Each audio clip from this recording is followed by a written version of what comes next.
So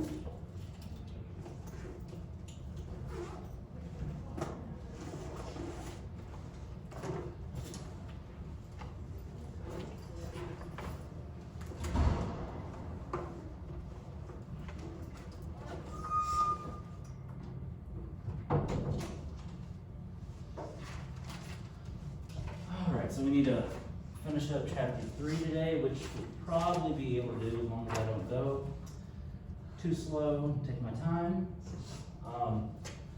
So we're talking about the plasma membrane, which is where we left off. Started with that phospholipid bilayer, which is kind of considered the basic. So it's always the intro to the plasma membrane, the phospholipid bilayer. But it's not the membrane. The plasma membrane has more than just phospholipids. Also has proteins, which we talked about a little bit. And then the next topic is the sugar. So it has carbohydrates. It also has sugars. And these sugars are always going to be attached to either a phospholipid or a protein. So they're attached on the outer surface to the proteins and the phospholipids. So remember carbohydrates. So they're attached to either proteins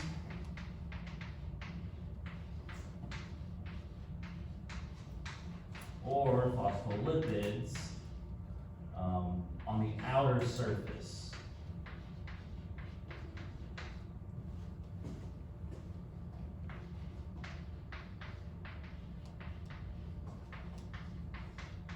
Of the membrane.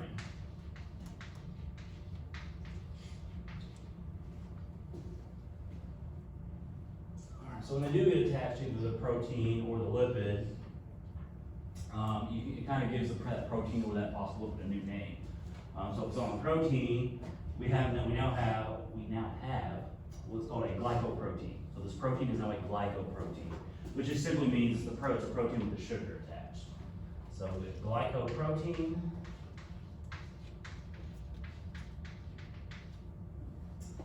And then also, same thing for the phospholipid. We don't really put the phospho in the name, but we just call it a glycolipid.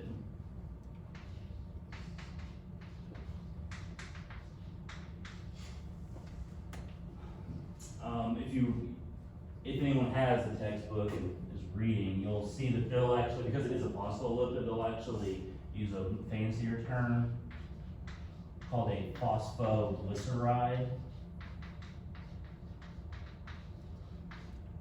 Here, but you can just call it the glycolipids. So we got sugars attached to our molecules, causes them to be glycoproteins or glycolipids. If you really want to say phosphoglyceride, feel free, but you don't have to. All right, and they do have function. They have various functions, various purposes, but just for time's sake, we're not really going to dive very deep into it. I just wanted to make note that the membrane is a more complex structure than simply a bilayer of phospholipids. This is actually all the notes we're going to take on the membrane carbohydrates.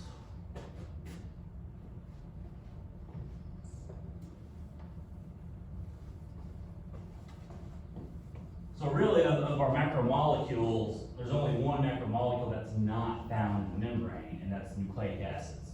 So the membrane has lipids, it has proteins, and it has carbohydrates. So it has 3 of the 4 macromolecules in it. All right, next topic, membrane fluidity. So this image actually does a pretty good job of illustrating this already. But the membrane is what's considered a semi-solid. It's not truly solid, but it's also not truly liquid. And the state of the membrane can actually shift, kind of like it's a spectrum. It can be, depending on the makeup and of the membrane, a few factors we're going to look at. It can be more liquid-like, or it can be more solid-like.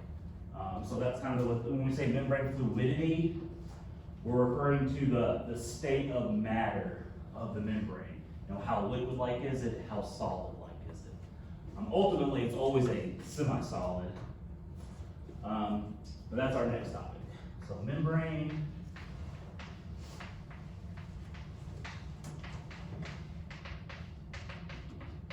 fluidity. So when we say fluidity, in this context at least, what we're really referring referring to is, again, is the kind of quote unquote state of matter.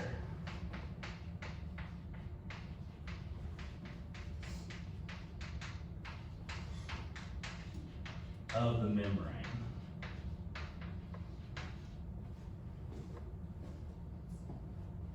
So I put it in quotes because the membrane is considered a semi-solid. That is kind of its state. So membrane is considered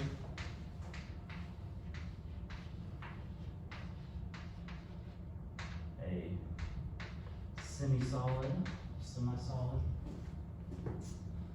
But that can range, right? But how liquid or solid it is can change. How liquid or solid it is can change. So that's the kind of the fluidity part of it. So this isn't kind of just a random property of the membrane. Correct fluidity is kind of needed actually for the membrane to have correct function. Because if it gets too liquid, then it kind of loses that barrier function, and too many molecules can just, other than the oxygen, the CO2, and some of those hormones, certain hormones that we wrote certain hormones, other things can start to be able to move freely through it, which is bad for the cell. So it can be too liquid, and if it's too solid and too rigid, that's also bad for cell function, not being able to, the cell shape not being flexible at all. That can lead to like cell damage and the cell being destroyed and killed. So proper fluidity is actually pretty crucial for proper function. So proper fluidity needed for proper function. All right, so there's two factors that affect fluidity.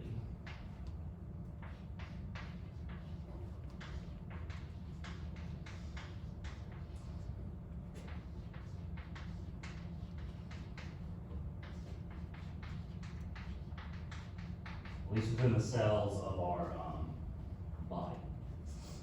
One is lipid saturation.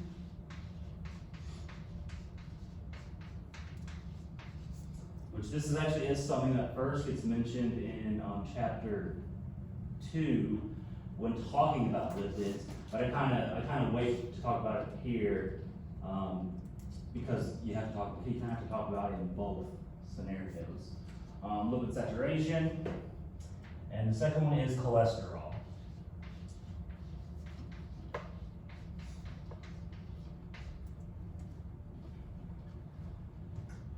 There is a third factor we're not going to talk about because we're going to kind of focus on cells within our body. But if you had cells out in the lab, a third factor would actually be temperature. But that's really more experimental laboratory science stuff. So we're not going to worry about the temperature.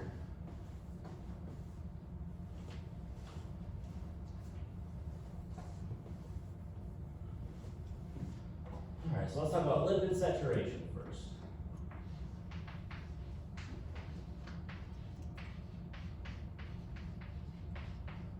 So from your intro biology course, or maybe again, if any of you guys are taking nutrition, anyone remember what this is?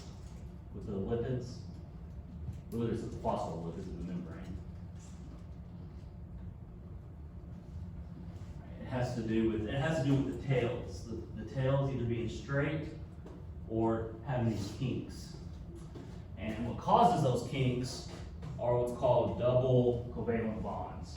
So a saturated fatty acid, saturated fatty acid, is a fatty acid where the entire hydrocarbon chain, all the carbons have single bonds.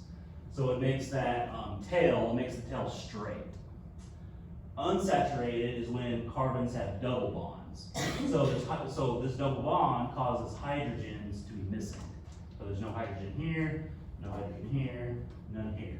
So the term saturated versus unsaturated actually refers to hydrogen saturation. So a saturated fatty acid has the maximum amount of hydrogens it could possibly have. There's no way to give this chain more hydrogens.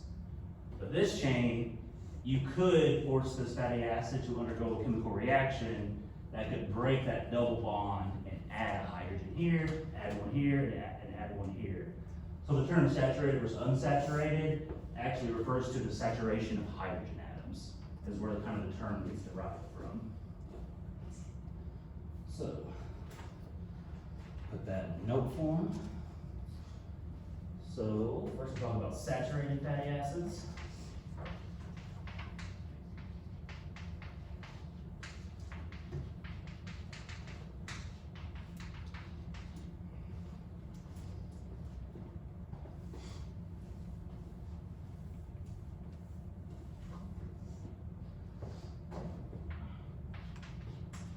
So they have only single covalent bonds in the tail.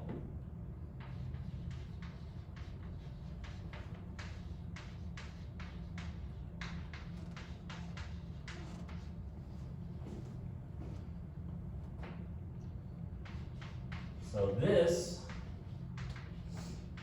gives the maximum, this gives the max number of hydrogens. Also, I guess I'll just clarify, in the tail.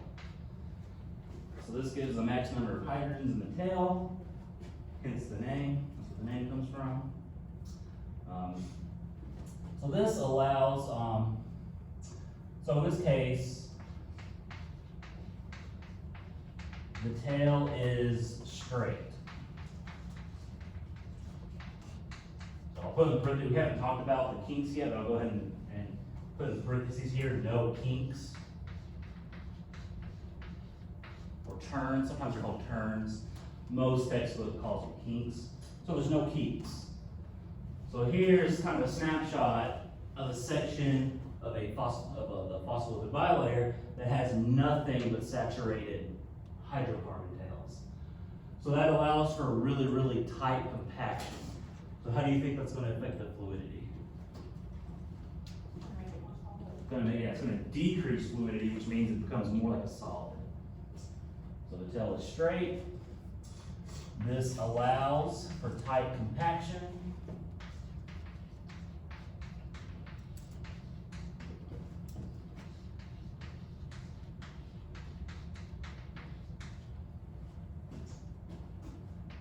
So we have a decrease in fluidity. So comma, it's more solid-like.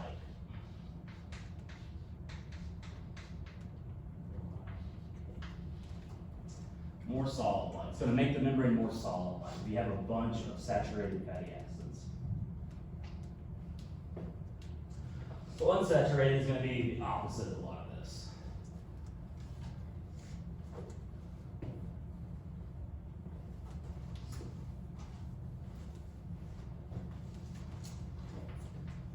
So unsaturated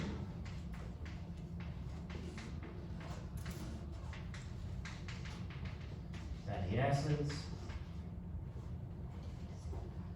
All right, so they don't just have single covalent bonds, they have those double bonds.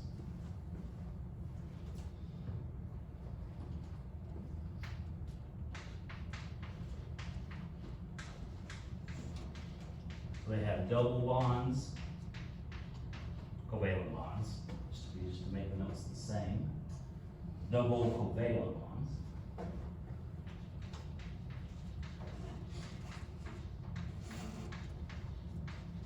Within the tail. So they do not have the max number of hydrogens.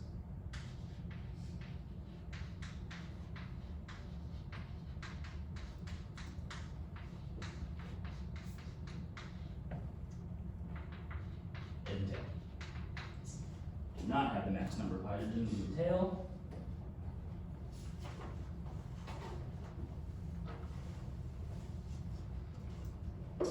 So, this is going to create yeah, you can already see here. Yep.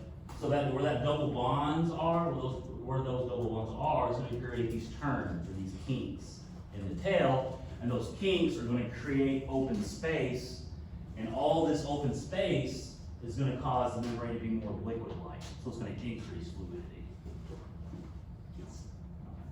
Not enough number of hydrogens. So this creates kinks within the tail, which the kinks then create open space. Creates kinks within the tail, which make open space within the bilayer.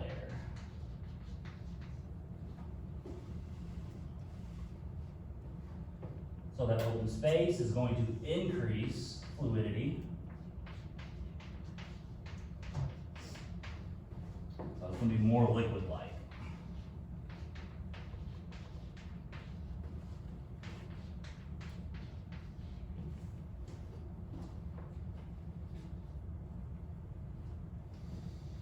And that's the saturation. So the second factor is cholesterol, which only shows cholesterol being here inserted in the saturated tails. I kind of wish it had a fourth panel here to show cholesterol being inserted here, because so what's just kind of by the looks of the image, what do you think cholesterol is going to do with fluid, just with fluidity in this image right here? Yeah, so it's going to increase and make it a little bit more fluid. But what do you think cholesterol will do here? It's gonna make it more Solid, more compact. So cholesterol, in a sense, is actually a fluidity buffer. So it can go both ways. If the membrane is too solid, cholesterol will make it a little more liquidy-like. And if the membrane is too viscous or too fluid, or not viscous, viscous is actually that one. If the membrane is too fluid, and you insert cholesterol, it's going to make it a little more compact.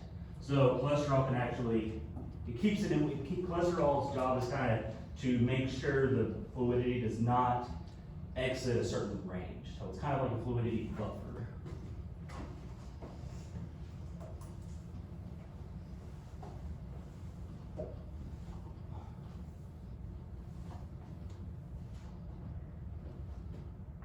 Cholesterol.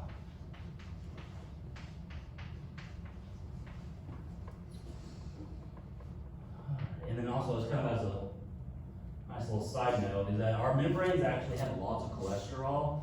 So cholesterol actually makes up about 20 to 30% of the lipid content. Meaning about 75% of our lipid content is phospholipids, the other 25% is cholesterol. So about, for every 3 lipids, phospholipids, for every 3 phospholipids present, there's roughly 1 cholesterol molecule present. So there's actually a lot of cholesterol in our membrane. So it's 20 to 30% of the lipid content of the membrane.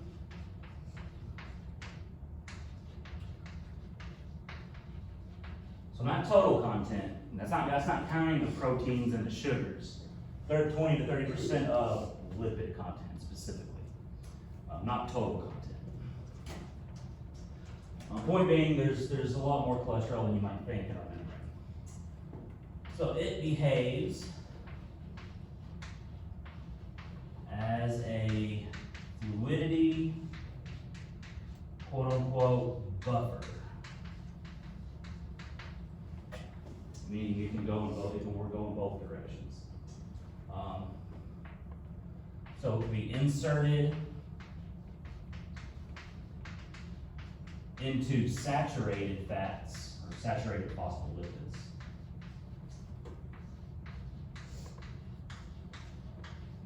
Phospholipids to increase fluidity. That's it right here. being inserted into the saturated phospholipid. It's going to make it more fluid-like, so it's going to increase fluidity.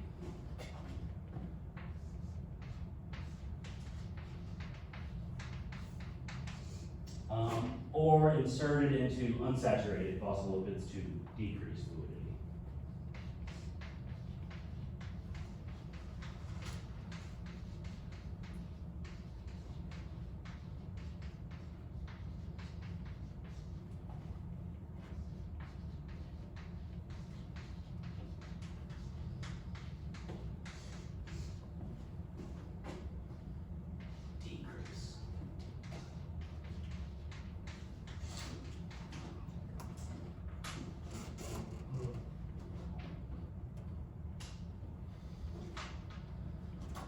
And that's the kind of basic overview of membrane fluidity. So you got lipid saturation, you got cholesterol, the membrane kind of moves on the spectrum of the semi-solid, is it more liquid, is it more solid state? Lipid saturation and cholesterol are the two factors that control that. All right, and that's our last plasma membrane subsection. There's also, from yesterday, we said there were three main parts of the cell: plasma membrane, the cytoplasm, and then the nucleus. So the cytoplasm, again, is actually everything inside the cell except the nucleus. So cytoplasm is next.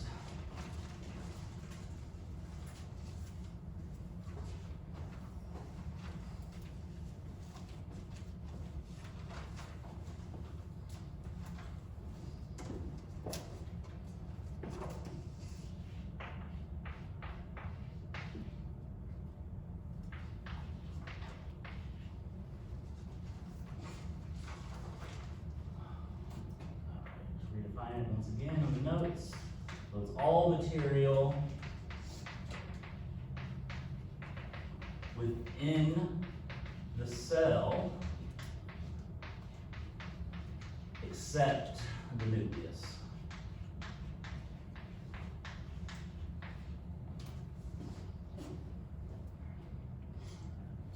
So this includes those organelles, which we're going to look at some. I'm not going to look at all of them.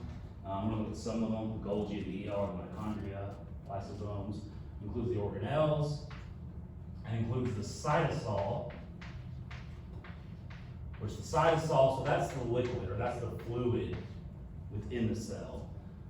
So if I were to ask what's the liquid inside the cell called, it's not the cytoplasm, it's the cytosol. So that's the liquid.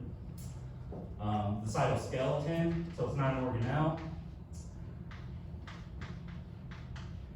but we do have a cytoskeleton. It's a network of protein fibers that penetrates kind of all throughout the cell internally.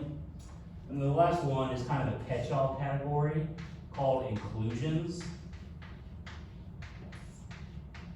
And inclusions is simply any molecule that happens to be present. So all the proteins, all the hormones, all the energy, all the ATP, all the ions, all the phosphates, just the molecules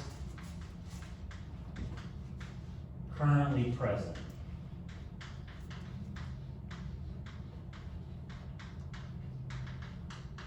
within the cell.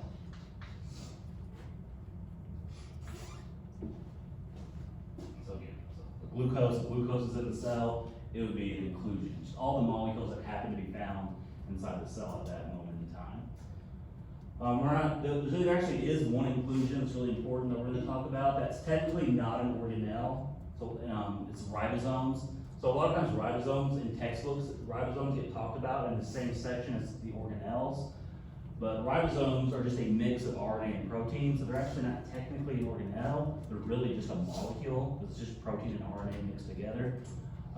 So ribosome is technically an inclusion. It's one that we'll mention and talk about. All right, so from these four, first let's talk about the cytoskeleton a little bit, and then we'll talk about organelles, including the ribosome. I think and then that'll be this kind of little section. So, cytoskeleton.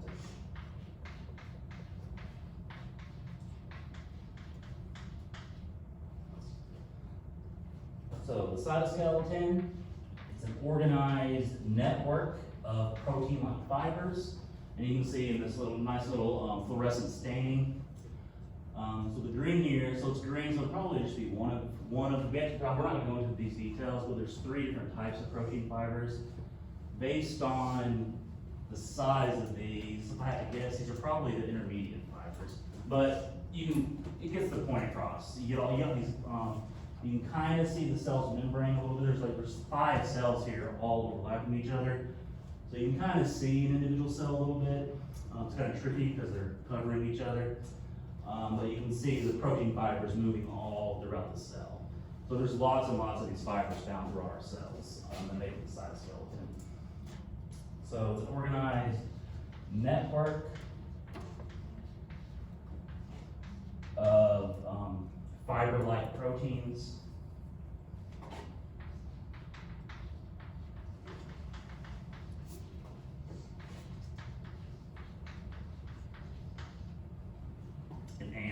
And just to be clear, it is inside the cell. So it's not on the outside of the membrane, it's inside the cell. All right, I'm just gonna start at the top.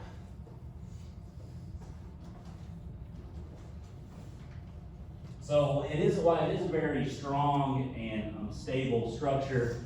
It actually has the ability to reorganize, meaning these proteins can actually be broken down and rebuilt pretty quickly. So the cytoskeleton can reorganize itself. Well, the cell does it. The cytoskeleton can be reorganized. Can reorganize rapidly or quickly. And when we say reorganize,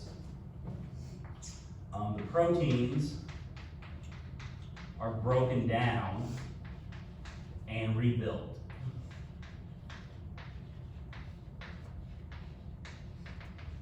So it doesn't take a thread and just tries to move it. It actually will digest the current protein and quickly rebuild a new protein fiber to replace it.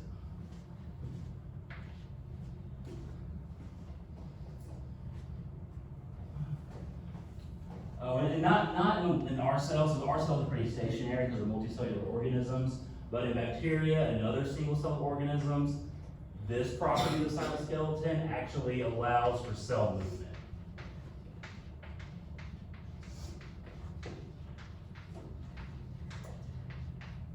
So like an amoeba, which has the ability to pretty quickly kind of scooch itself across the surface, while it's doing that, it's constantly breaking down and rebuilding its cytoskeleton. So if it wasn't able to do that, it wouldn't be able to move like that. Because the cytoskeleton is pretty rigid. It can't really squeeze and stretch. So if you see a single-cell organism just kind of scooching along the surface, it's constantly breaking down and building new proteins in the cytoskeleton, and it allows it to do that. All right. The cytoskeleton organizes the intracellular environment.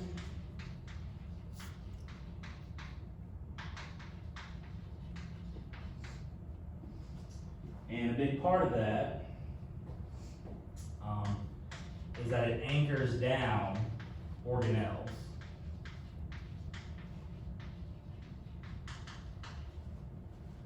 Which on this animated, the cartoon artistic depiction, you can kind of see all these cytoskeleton fibers all around this mitochondria.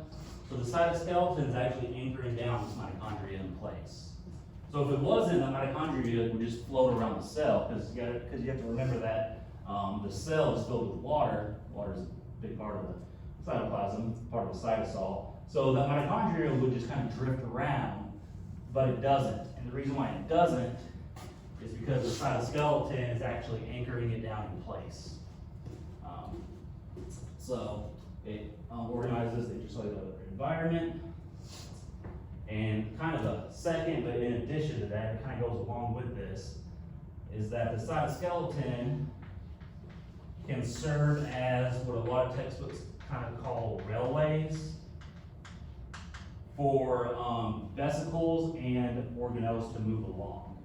So this mitochondria, if the cell, let's say this mitochondria was over here in the cell, if the cell for some reason wanted to move it, it could. So this mitochondria could actually move along the cytoskeleton and find itself in a new location within the cell.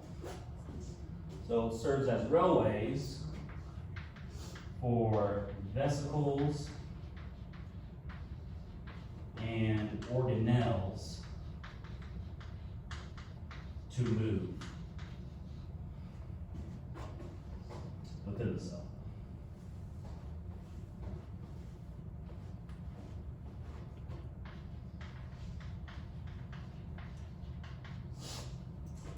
And lastly, which I'll probably move to the first note because it's probably the most obvious note, is that the cytoskeleton is going to provide structural support, physical support to the cell.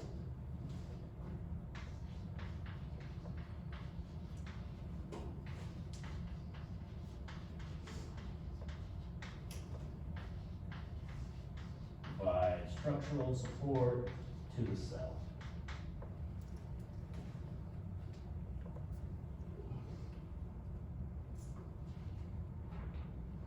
All right, so now let's talk about some organelles, which we will include the ribosome kind of in this section. First up, lysosomes.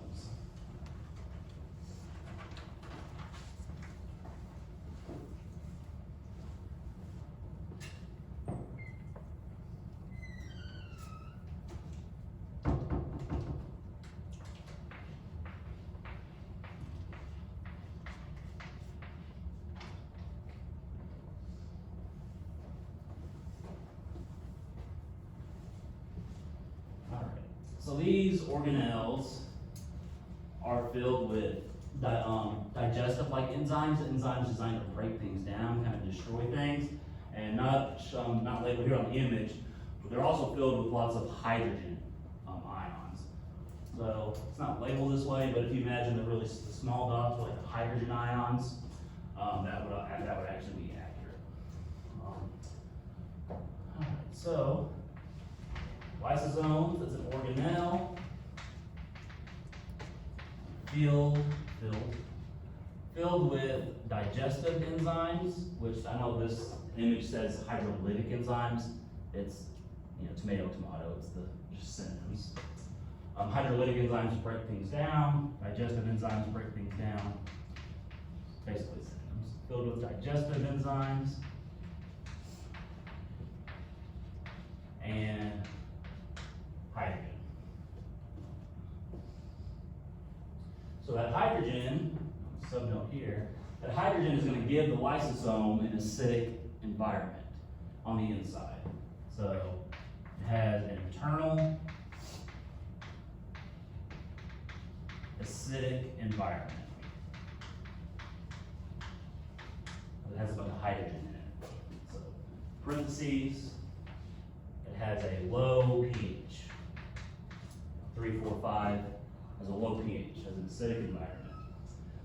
I'm gonna write notes on this. So this is a good example. So, because in lab yesterday we talked about how enzymes have optimal conditions. So this would be an example. So these enzymes actually operate in this acidic environment. So this would be a good example of an enzyme having a kind of a unique optimal pH, because it's more acidic versus most enzymes in our body don't work at acidic environments. So this would actually, so lysosome enzymes are a good example of having a unique pH in order to operate correctly. All right. So what do? So they fuse with vesicles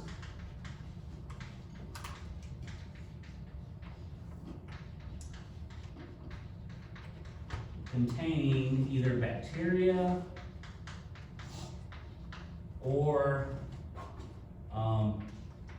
it's generically sometimes just called debris.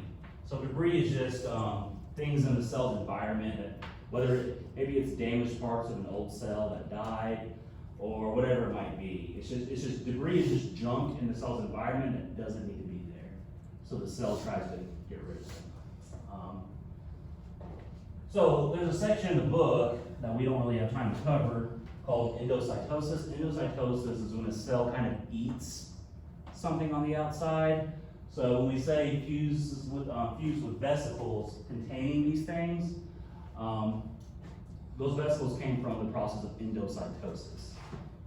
So like a cell, like especially the white blood cells with bacteria, we have white blood cells that are very highly active in trying to, it's called phagocytose bacteria, so they eat the bacteria. And when they do that, the lysosomes fuse with that vesicle and they kill the bacteria. So I'll just make a note of it here. You don't have to explain endocytosis, but I'll say the vesicle comes from endocytosis, which this is when the cell eats things.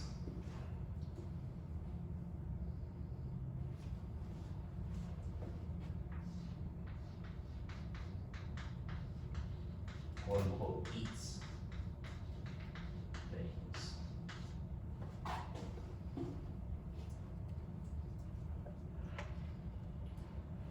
Alright, there's two other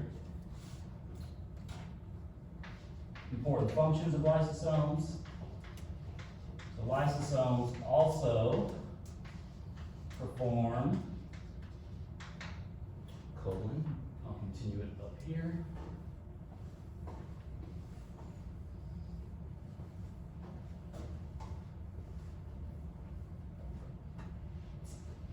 Alright, so there's two more processes. One process is called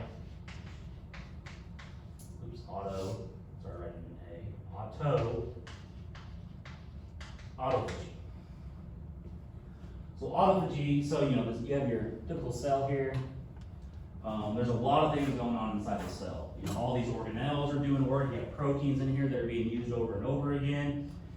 So eventually, either proteins or certain organelles can get really overused. They get really worn out, and they can start kind of not being very functional. So when that happens, it's the lysosome's job to perform autophagy, which is to break down and get rid of the worn out protein or the worn out organelle. So this is the process of digesting worn out organelles and proteins.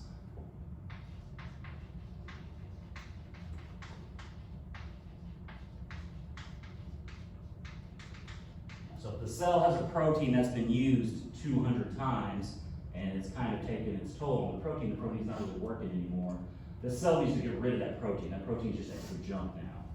So lysosomes are the ones that get rid of that protein, and the process is called autophagy. Then we have a second process called apoptosis. This is kind of a big word / concept in cell biology, especially cancer biology. Do anyone remember this term from a previous course? What this means? The cell undergoes apoptosis. What's it doing? So this is when a cell, it's called programmed cell death. So this is when a cell kills itself intentionally because it's no longer a viable, good, healthy cell. So it's programmed cell death.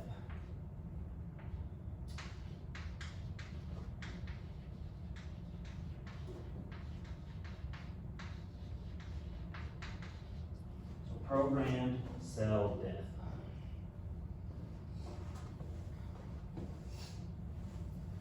So the lysosomes, kind of needs a subnote. The lysosomes, they spill their content, they just kind of release. All the lysosomes in the cell kind of just break open and they release all the hydrogens and all the digestive enzymes, and they basically just, they digest the entire cell.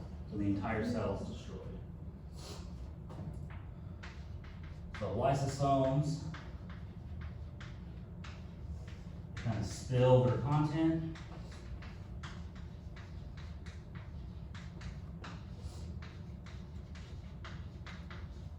And the whole cell is digested.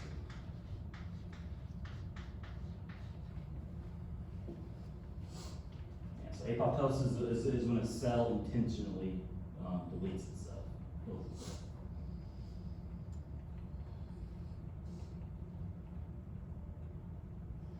All right, next up, I will did twice. So that's our lysosomes. Next up is the mitochondria, which, so it's probably still called this. So in high school, this is what they call, what's the nickname for this guy? Powerhouse of the cell. Powerhouse of the cell.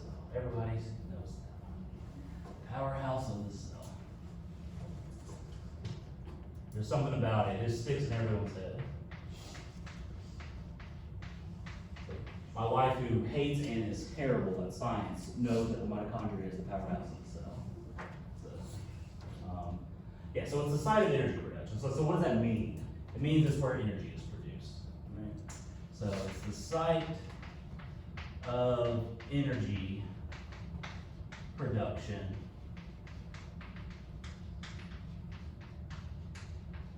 in the cell. And this is, again, this is all about, chapter 5 is all about this.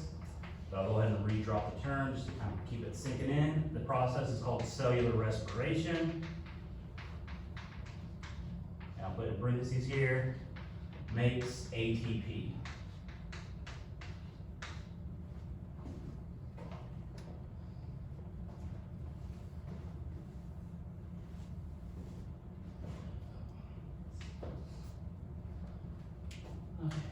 So the mitochondria is a little unique. I say a little because the nucleus also has this.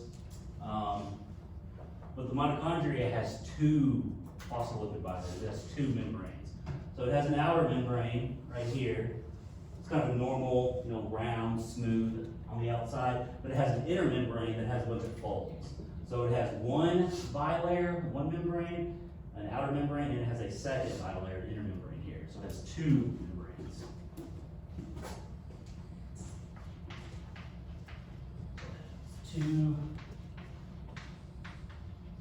Has two membranes, and they're simply called outer and inner.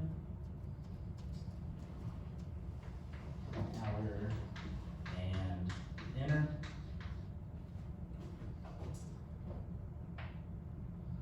All right. So, outer membrane is smooth.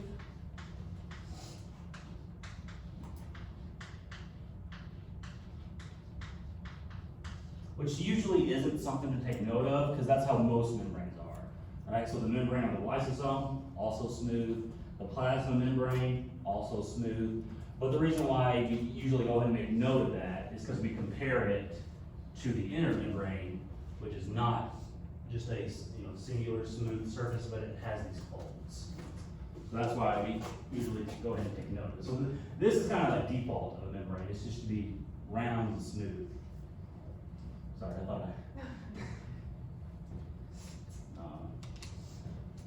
so the inner membrane contains folds.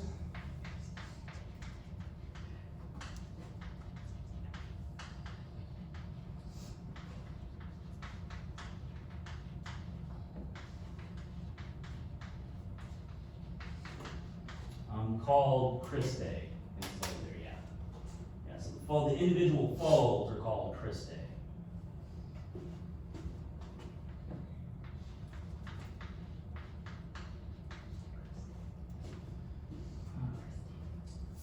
So between the outer and inner membranes, I think it's not labeled here, but there's a gap, there's a space here between the two membranes, which is called the intermembrane. Excuse me, the intermembrane space. So we have the intermembrane space, which that's the area between the outer and inner membrane. Not really sure why they left that off the image. It's usually labeled on most images.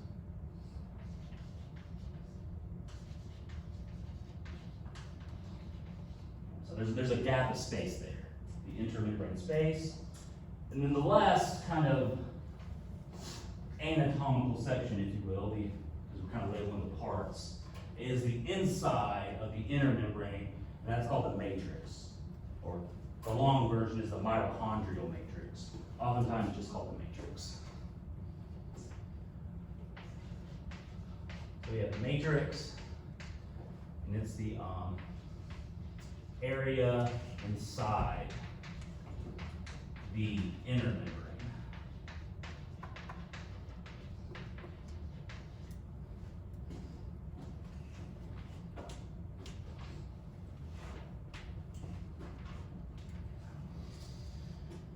All right, and as far as its actual function, we'll talk a lot more about that in chapter 5 when we talk about cellular respiration. But for now, just there it is. That's kind of its compartments. It's kind of its layout, and that organelle will be a lot more relevant in chapter 5. All right, now on to the ribosome.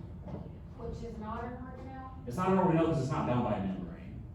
Okay. It's just literally, so you know, like a protein is just a molecule. But all this is protein mixed with a little bit of RNA, which is also just a molecule. So it's really just a molecule.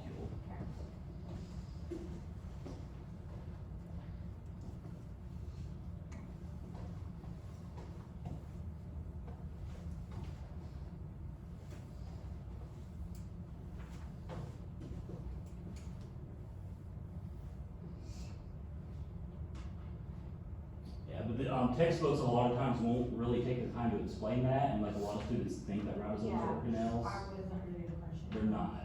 Yeah. Yeah, they're just really important molecules. Yeah.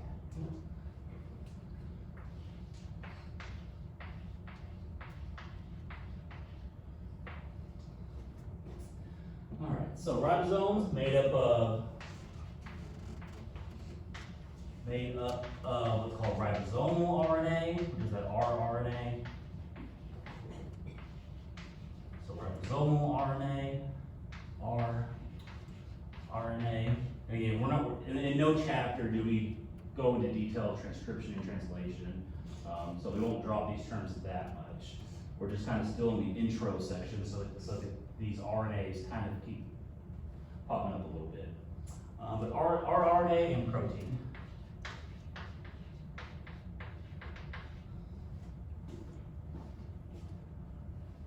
So they're found in 2 locations within the cell. It's not really shown here. So they're found in 2 locations on the cell. So we haven't talked about the ER yet, the endoplasmic reticulum, but we will here in a minute. So you can see, so there's some ribosomes that are kind of attached to the ER. So it's one location is attached to the ER. The second location is that they're just freely floating in the cytoplasm. So they're either going to be freely floating in the cytoplasm or bound to the ribosome or to the ER. They're found in cytoplasm or bound to the endoplasmic reticulum, which we'll talk about that one next.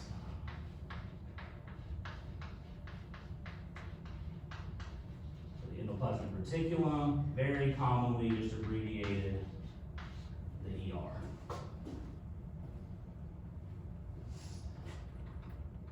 Ribosomes.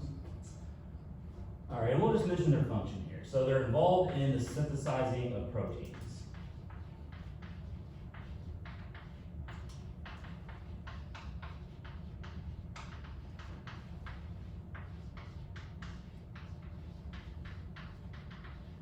And yeah, we're not going to get into the translation details. It's actually not even showing protein being built here. We should. Not a big deal. But here's that mRNA, which is the messenger RNA. So the ribosome is reading this genetic material, and somewhere here up at the top, usually they show a protein being built out the top of it. But it's not showing a protein being built in that image. But their job is to build proteins. That's what they do. They build proteins, or they synthesize proteins. And that's why they're so important. Because without proteins, the cell can't function. So ribosomes are one of the it's on the short list of things that you can make a list. If you made a list of cellular components that every single living cell on the planet has, ribosomes is one of those things because you have to have proteins, and you can't have proteins without ribosomes. So they're pretty important. All right, next, the ER.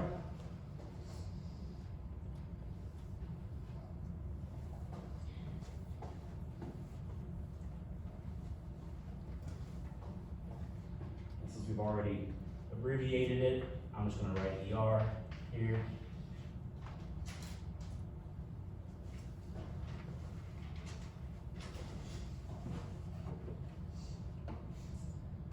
Alright, so it's a system of folded membranes, so this membrane also has folds. System of folded membranes throughout the cell. So a lot of times these images kind of show it being right up against the nucleus and then kind of stopping there. But in truth, the ER network actually extends throughout the majority of the cell. If you had an actual cell and you stained the ER and looked at it under a microscope, the entire cell would light up. Because the ER isn't just next to the nucleus, it's actually throughout the entire cell. Yeah, so kind of shows it a little bit because it shows this part of the ER here and then it shows the ER next to the nucleus. But the truth about the ER is that it's about everywhere. It's throughout the most of the cell.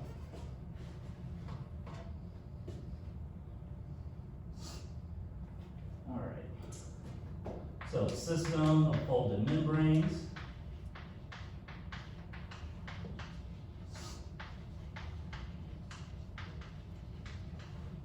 Throughout the cell.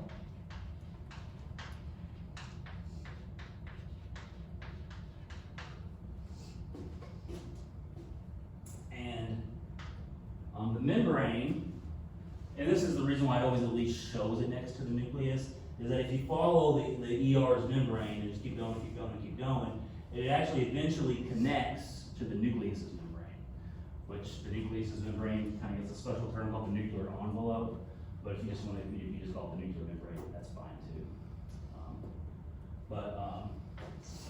So the ER membrane is actually continuous with the nuclear membrane. Continuous.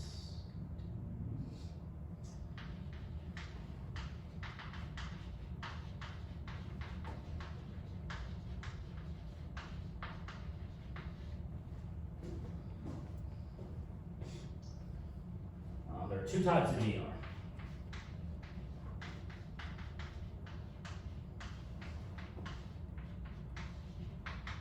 There's our rough ER and our smooth ER. You guys have probably looked at this before. So what makes the rough ER rough ER? The Ribosomes. So rough ER and smooth ER. So rough ER has ribosomes attached. And since it has ribosomes attached, what's kind of the main function of the rough ER? Right, it's the site of protein synthesis. Yeah. So ribosomes are actually doing the work, but the rough ER, if you look at the function of the rough ER, you'll see that Google will tell you it's to synthesize proteins, even though it's the ribosomes that's actually doing it. But the ribosomes, I guess you can argue, the ribosomes is part of the rough ER. Rough ER has ribosomes attached. How did I word this? So it's the site of protein synthesis.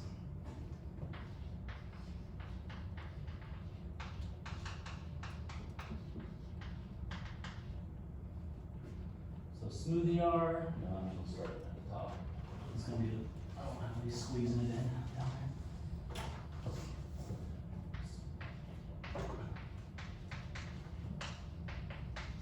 So the smooth ER has no ribosomes. And you guys know the functions at the smooth ER? So we got protein here, so what might be at the smooth?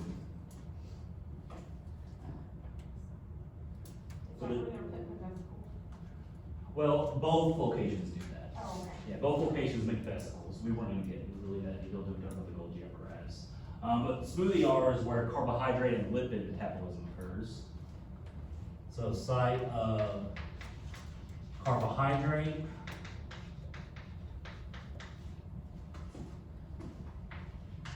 Metabolism.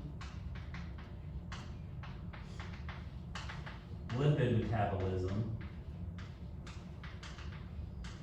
And then for muscles, there's kind of a third, well, all cells need this, but it's really important for muscles. It has a third function, and that's calcium storage. So the calcium in the smooth ER of muscles is what allows the muscles to contract, which we actually will, that is a process you will also learn step by step in chapter 12, I think. So the calcium storage in muscles using it to contract, we'll have a look at that later this semester. All right, so that's smooth versus the rough ERs. Next is the Golgi, which is kind of like the shipping center. Someone's kind of like the FedEx or the UPS of the cell. Yeah, so as I was just mentioned, the ER does, so it makes these proteins, these sugars, and these lipids. Mainly proteins get shipped, but they make these vesicles, and they ship the vesicles, and where the vesicles first go is the Golgi. So vesicles off the ER go to the Golgi. The Golgi is going to process that material, and the Golgi is going to ship it out to its final destination. That's kind of the overall purpose of the Golgi apparatus. It's kind of the shipping center of the cell.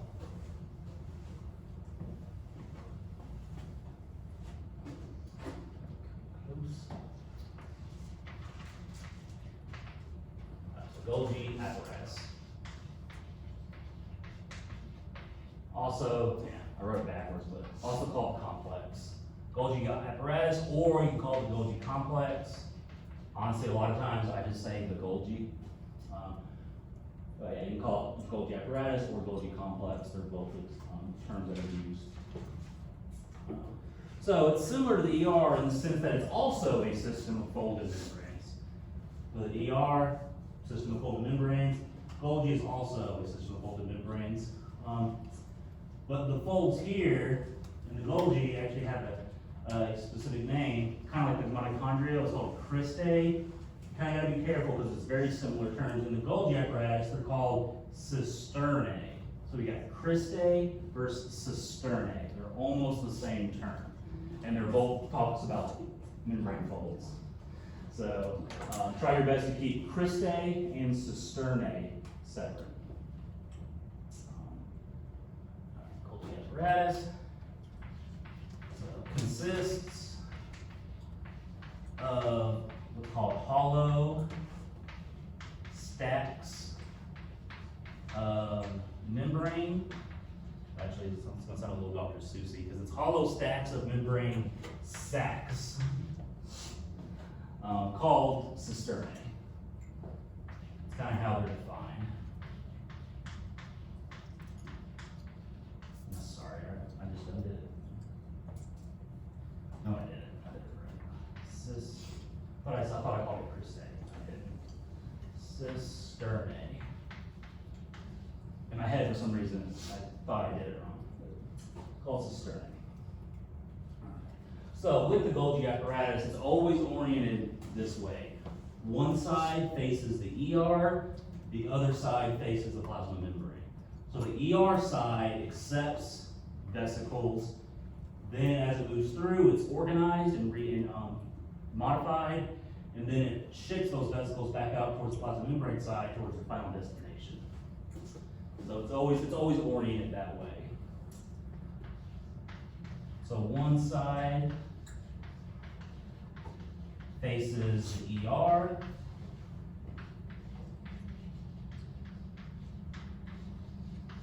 The other side faces plasma membrane.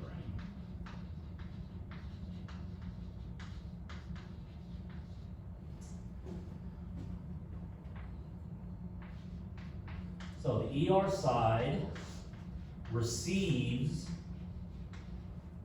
vesicles from the ER. Those vesicles get modified through the cisternae.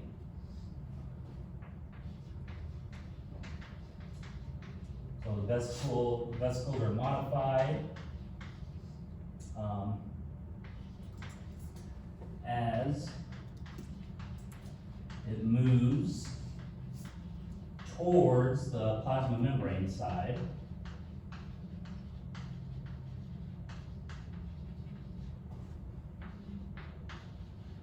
Then the vesicle kind of re-exits. It's technically a brand new membrane wrapping, but we don't need to really worry about that. So then the vesicle exits the plasma membrane side and goes to wherever it needs to go. There's lots, it can go anywhere in the cell, there's lots of different locations. But, so then the vesicle exits the plasma membrane side.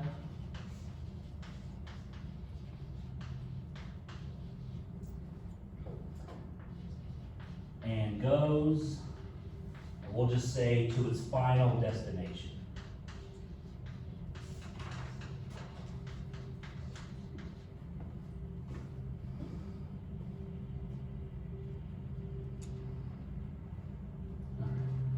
Yep, we're never gonna finish. We only got one more thing to talk about, and we got 15 minutes.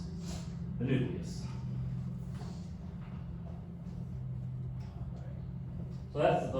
So the Golgi apparatus, that ends the cytoplasm section. Remember, there's three components of the cell: the plasma membrane, the cytoplasm, and the third component is the nucleus. So we're on our third component of the cell, the nucleus.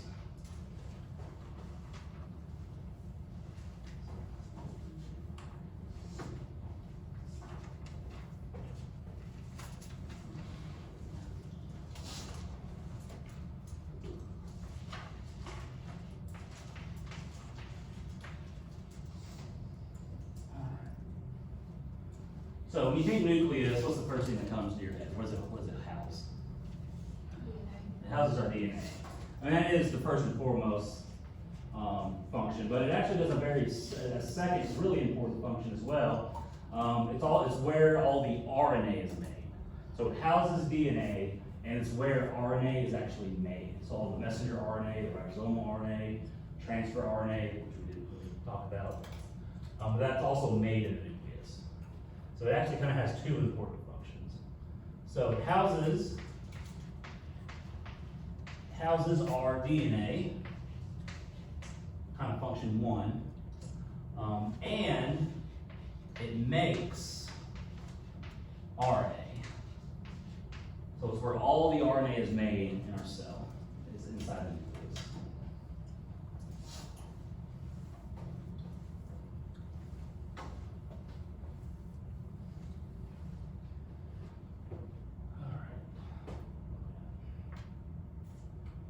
It's also enclosed by a double membrane. So the nucleus and the mitochondria both have a double membrane.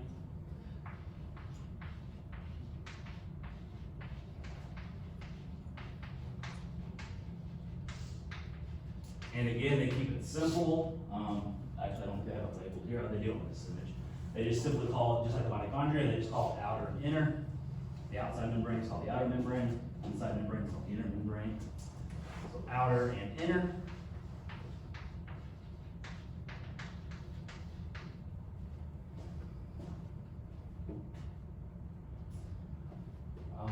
Kind of already said this, but now we've kind of clarified that there's two membranes, so I'll kind of rewrite it. So the outer membrane is continuous with the ER.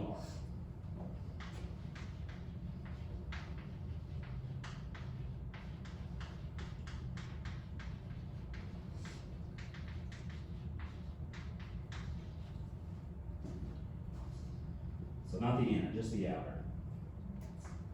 And so and there are segments, there are points on the outside of the nucleus here, where the inner and outer membrane fuse, and they also recruit proteins, but we're not going to worry about the details of the proteins. But there are sections where the inner and outer membrane fuse together and create these pores. They create these nuclear pores. So there's these small openings on the nucleus that allow for very specific molecules to pass through, which the specificity comes from these proteins here, but we're not going to worry too much about those mechanisms. But it does have pores. So the outer and inner membrane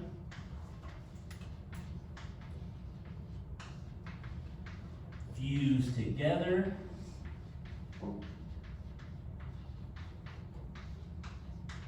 at points to create small openings called nuclear pores.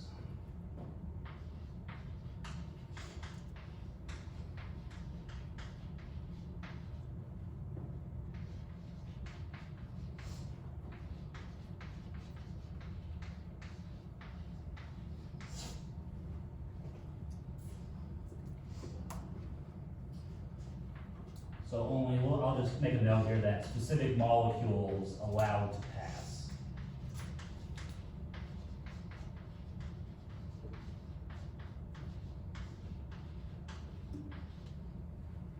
So one example would be the RNA, right? So the nucleus makes the RNA. So the RNA is made inside the nucleus, but it has to leave the nucleus to have function outside the nucleus. So RNA is allowed to leave. And there are certain proteins and other molecules that are allowed to enter and leave. But we won't get into all the examples and all the details. All right, and the last kind of part that we're going to take note of here in the nucleus is this dark region. So if you stay in a nucleus or nuclei, if you stay in nuclei and look at it under a microscope, you'll see a region of it is going to be a little bit darker blue, darker purplish than the rest of the nucleus. And that dark region is called the nucleolus. And that area specializes in ribosomal RNA specifically. Not all the RNA types, just ribosomal RNA. All right. So the nucleus contains a dark region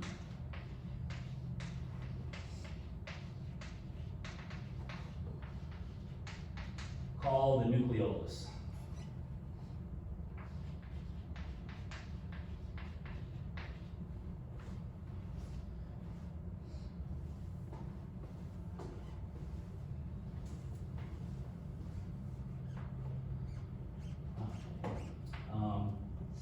So the nucleolus, it holds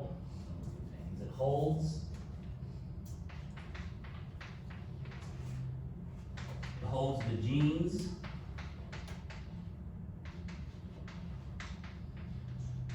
that code for our RNA. So our DNA has specific genes that code for the ribosomal RNA. So it has those genes, and it's where the RNA is made.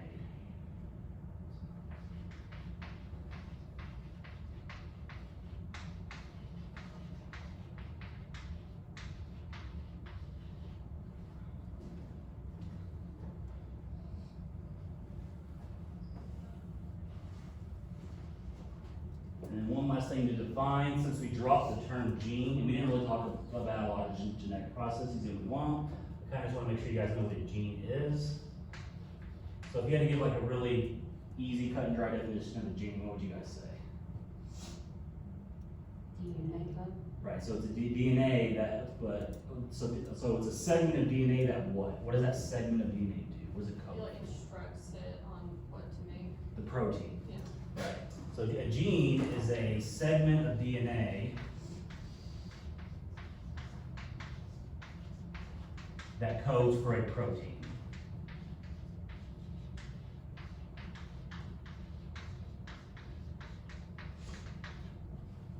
So we're not going to talk a lot about genetic information, but it's kind of important just to clarify and have know what a gene is. It's a specific area or segment of DNA that codes for a protein. All right, so our genes are actually only about 1% of our entire genome. So 99% of our DNA doesn't even code for protein. So it's kind of important to distinguish all of the DNA versus our genes. And that's chapter 3.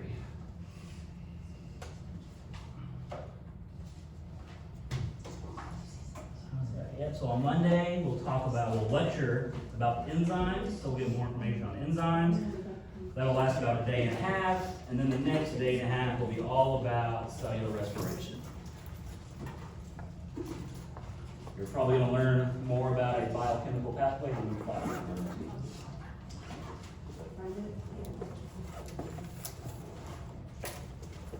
So you guys have a weekend. Come back refreshed on Monday. And next week is our first full week. So we got 2 labs and 4 lectures next week. I'm actually not gonna be able to make it Monday morning. For the lecture? Yeah, I've got her, she's gonna record it for me, and I'm gonna do my best to make it by 2. The lab. Yes, yeah, I gotta go to Iredell at 8:45 in the morning, so it's like 4.5 hours away.